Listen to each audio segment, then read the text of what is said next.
This afternoon, particularly, she and I were working on drawing ideas for proofing.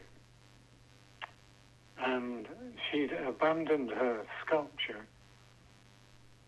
particularly for this purpose. I was sitting at one table, and she was sitting across the room at another, and we were engrossed separately in producing graphic situations for her. Excuse me. Suddenly,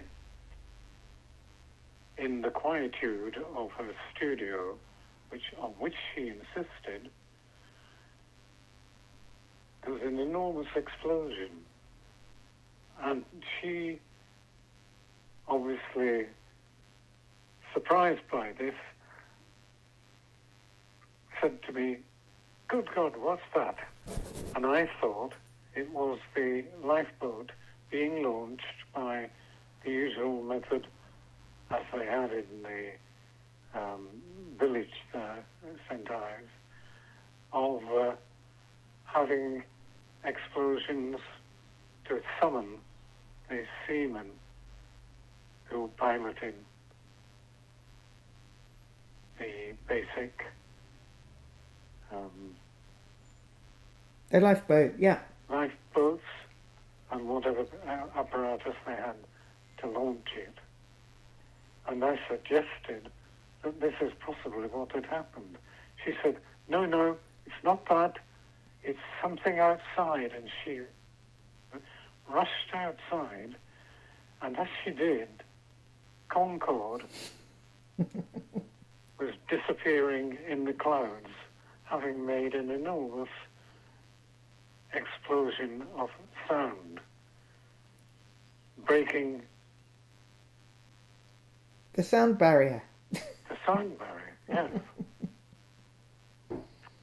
And she was furious. She came back in, she said, "I know what it is. It's Concord going off to America. And I'm going to phone the Prime Minister." And I couldn't believe my ears. And I said, "Well, when are you going to do that?" Because she was in the middle of working on her print.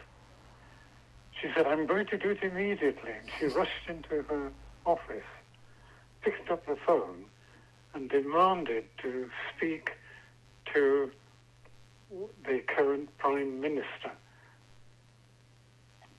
And the last I heard of her that afternoon was her annoyed voice shouting down the telephone that it had actually disturbed her afternoon printmaking.